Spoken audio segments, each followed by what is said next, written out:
Hey everyone, and welcome back to Cyber Mornings Daily. You know what time it is? It's time for another deep dive, where we take the latest cybersecurity news and, well, try to make it something you can actually use.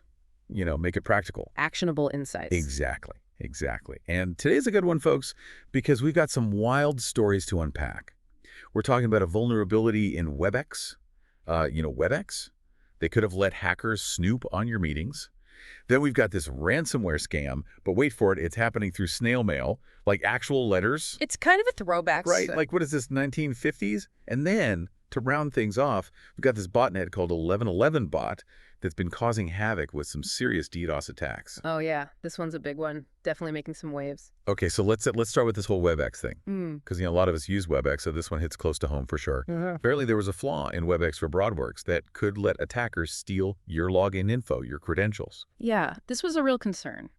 Just imagine someone out there having access to your username and password, basically giving them the keys to your account. Yeah, not good at all. But wait a sec, I'm not even sure what Webex for BroadWorks even is. Is that like something businesses use? You're right, it's not your everyday Webex. Think of it as a system that integrates video conferencing with other communication tools, like messaging, phone calls. It's something you'd see in a business that needs all that stuff in one platform. Okay, that makes sense. So this vulnerability, what could attackers actually do with it? Like, what's the worst case scenario here? Well, it really depends on the specific setup, but in some cases, they could listen in on your meetings, potentially getting their hands on sensitive information. They could even impersonate users, sending messages or making calls as if they were you. Oh, wow, that's pretty bad. So how did this even happen? Was it like a coding error or something? It's a bit more complicated than that. It involves something called SIP headers and how sensitive information was exposed within them. SIP headers, that sounds pretty techy. It is, but think of it this way. When you send the letter, you have the envelope with the address and all, right? Yeah. Even if the letter itself is sealed, that information's still visible. So SIP headers are like that, but for online communication. They contain info about the call or message, and, well, in this case, that info was being exposed, making it ripe for exploitation. So like a leak in the digital envelope. Precisely. Attackers could intercept those headers and use that information to do all sorts of nasty things. Okay, so I gotta ask, how widespread was this? Is everyone who uses Webex at risk here? Luckily, no. It only affected specific versions of Webex for BroadWorks, those running on Windows servers. So if you're on the cloud-based version, you're probably fine. Cool. That's a relief. But, even if you're not directly affected, this whole thing is a good reminder to keep your software updated, right? Oh, absolutely. Cisco, the company behind Webex, they released a fix, a configuration change. But users need to install it. It's like locking your doors at night. You wouldn't leave them open, would you? Nope, definitely not. Always lock your doors, folks. It's cybersecurity 101. But this makes you wonder, though, what are the chances of this happening again? With other software, I mean. Well, it's a never-ending game, you see. Security researchers find vulnerabilities, and then companies patch them before attackers can exploit them. It's a constant back and forth. It's a cat and mouse game. Ah! Speaking of attackers getting creative and finding new ways to exploit things, well, that brings us to our next story. And this one is, well, unconventional, to say the least.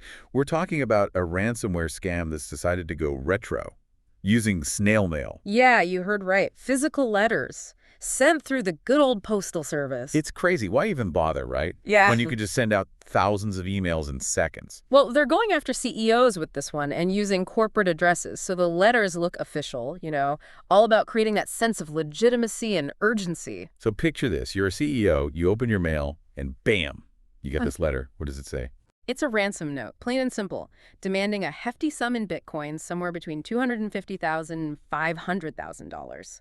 The scammers claim to have hacked your company and are threatening to leak sensitive data if you don't pay up. Wow, I'd be sweating bullets if I got one of those. And to add fuel to the fire, they sometimes include real passwords that have been leaked in other data breaches, so you see your actual password printed there, and it really gets your heart racing. Oh man, talk about psychological warfare, right? Exactly. It's all about manipulation.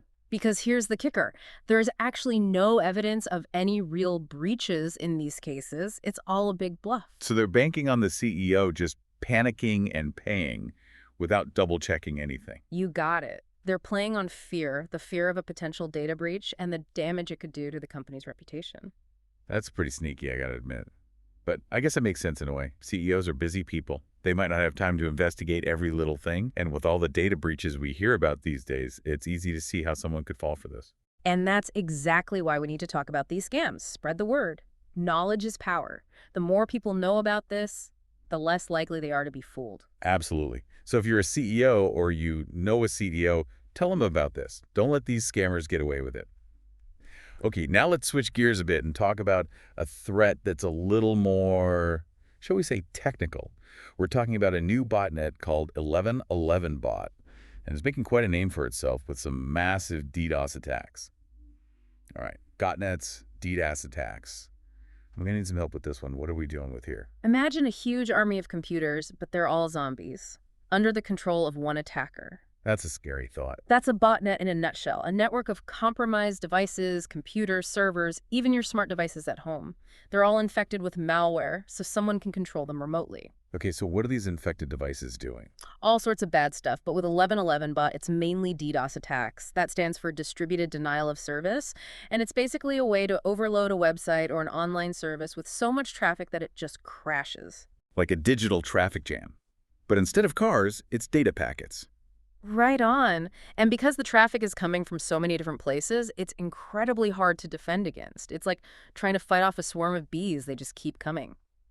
So who are they targeting? Are they just attacking random websites, or is there a strategy here? Seems like they're going after telecommunications companies and gaming servers primarily. So anything that would cause major disruption and frustration if it went down. Bingo. They want maximum impact, and unfortunately, they're getting it. We've seen reports of attacks hitting hundreds of millions of packets per second, enough to take down even the most robust systems. Okay, this is getting a little unsettling, but let's back up a bit. How are these devices getting infected in the first place? Are we talking super skilled hackers breaking into systems, or is there something else at play here? Well, with 1111 bot, they're exploiting basic security oversights, things like weak passwords, default settings, open ports. They scan the internet for vulnerable devices and use automated tools to get in. So it's not always about super skilled hackers. It's about taking advantage of basic security mistakes. Absolutely. And that's what makes it so scary. Many people don't realize their everyday devices, like security cameras or those smart home hubs, they can be just as vulnerable as their computers. So what can we do about it? Do we just unplug everything and live off the grid? Well, that's one way, but not very practical. The key is to be proactive, Change those default passwords on all your devices, keep your firmware updated, and disable any features you're not actually using. So it's all about good cyber hygiene, just like washing your hands and brushing your teeth. Exactly. Good habits and those small steps can make a huge difference for your overall security. Okay, well, we've covered a lot of ground here. WebEx vulnerabilities, snail mail scams, botnets launching DDoS attacks. The threat landscape is definitely a wild ride. It is, and it's always changing. But hey, that's why you listen to Cyber Mornings Daily, right? We'll keep you up to date on all the latest threats and trends so you can stay one step ahead. Welcome back to Cyber Mornings Daily. Before the break, we were talking about how 11bot exploits weaknesses in devices, often by taking advantage of those basic security oversights. Yeah, and that got me thinking, it's kind of scary how just a weak password can turn your smart home hub into a weapon in a massive cyber attack. Exactly.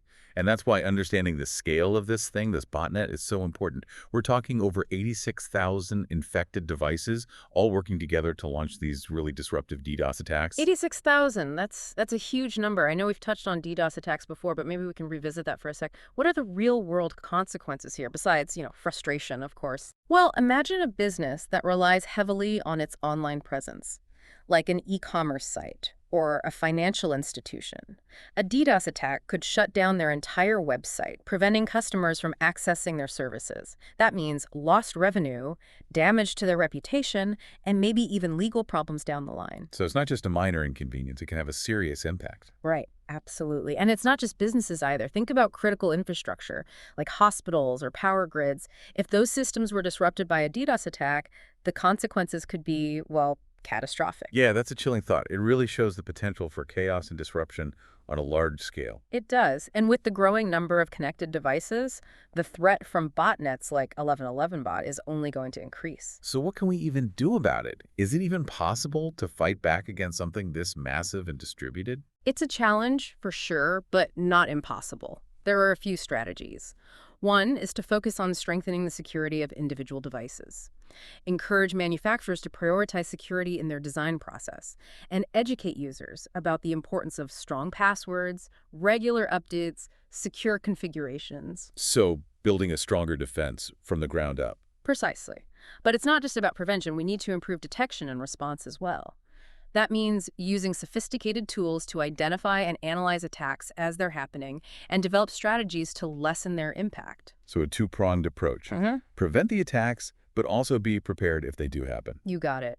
And it's a collaborative effort. Security researchers, law enforcement, internet service providers, tech companies, all working together. Sounds like a huge undertaking. It is. But it's encouraging to know there are people out there fighting against these botnets. There are. And let's go back to the Webex vulnerability for a second. Have we seen any evidence of it being exploited out in the wild? Thankfully, no. Cisco's been very proactive. They issued a patch, and they've said they haven't seen any indication of attackers using it. That's good to hear. But it still highlights the importance of staying vigilant and keeping our software updated. Couldn't agree more. Cybersecurity is a constantly evolving landscape. We can never let our guard down. It's interesting to contrast the complexity of that Webex vulnerability with the, well, almost laughably low-tech approach of this snail mail ransomware scam. It is a striking contrast. Shows that attackers are always looking for new ways to exploit weaknesses, whether it's through sophisticated technical exploits or, simple psychological tricks. Like they're playing chess, always trying to stay one step ahead. Great analogy. And it highlights the importance of thinking outside the box when it comes to cybersecurity. We need to be ready for anything and adapt our strategies as the threats change. Well said. And that's a perfect segue into our final discussion point for today. We've explored these three distinct threats, but what do they tell us about the bigger picture? What can we learn from these stories to better protect ourselves and our organizations in the future? Welcome back to Cyber Mornings Daily, everyone. We're wrapping up our deep dive today with a look at the big picture. Yeah. What can we actually learn from these three cybersecurity stories, and how can we apply those lessons to stay ahead of the bad guys? That's the question, isn't it? We've seen vulnerabilities in software that everyone uses, like Webex. We've seen scammers getting creative with old-school tactics, like snail mail. And we've seen these botnets, leveraging all those connected devices to launch disruptive attacks. It's a pretty complex picture. It is. It really is. And I think one thing that really stands out to me is that cybersecurity isn't just about technical defenses anymore. It's about understanding how people behave, recognizing those psychological tricks, and even being aware of threats that might come from unexpected places, like our mailboxes. You're absolutely right. We can't just keep building higher firewalls and installing the latest antivirus software. We need to think bigger, take a more holistic approach. And that means factoring in the human element, training employees to spot phishing attempts, educating CEOs about social engineering, even talking to our families about online safety. So cybersecurity is becoming a life skill, like critical thinking or financial literacy. I think so, yeah. In today's world, we all need to be cyber aware, no matter how tech-savvy we are. And another thing that struck me is just how important it is to stay informed. It's not about being paranoid. It's about understanding what's out there, what the threats are, and taking steps to protect ourselves. Exactly. Knowledge is power. The more we understand these threats, the better we can defend against them. So where do we go from here? What can we do as individuals and organizations to make ourselves more secure? Well, I think a good place to start is to adopt a mindset of continuous improvement. Cybersecurity isn't a one-time fix, it's a journey. We need to constantly be evaluating our systems, looking for vulnerabilities, and implementing those security measures.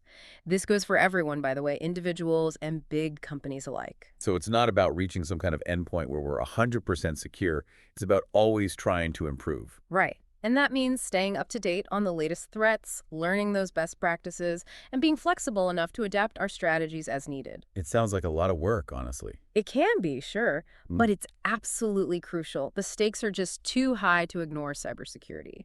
Think about the fallout from a data breach, a ransomware attack, or a critical infrastructure outage. The cost can be enormous, both financially and for a company's reputation. Okay, so we know cybersecurity is important. It's an ongoing process, and it needs a holistic approach. But for those of us who aren't experts, where do we even begin? Are there resources, tools that can help us navigate this whole thing? Of course, there are tons. There's a wealth of information online. Websites, blogs, podcasts like this one, obviously.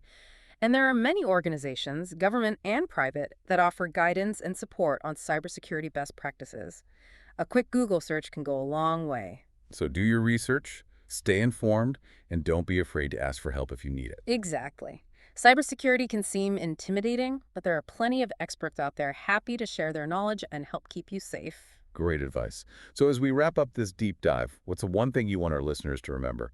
I think the most important thing is to remember that cybersecurity is everyone's responsibility. We all have a role to play in making the online world a safer place. Well said.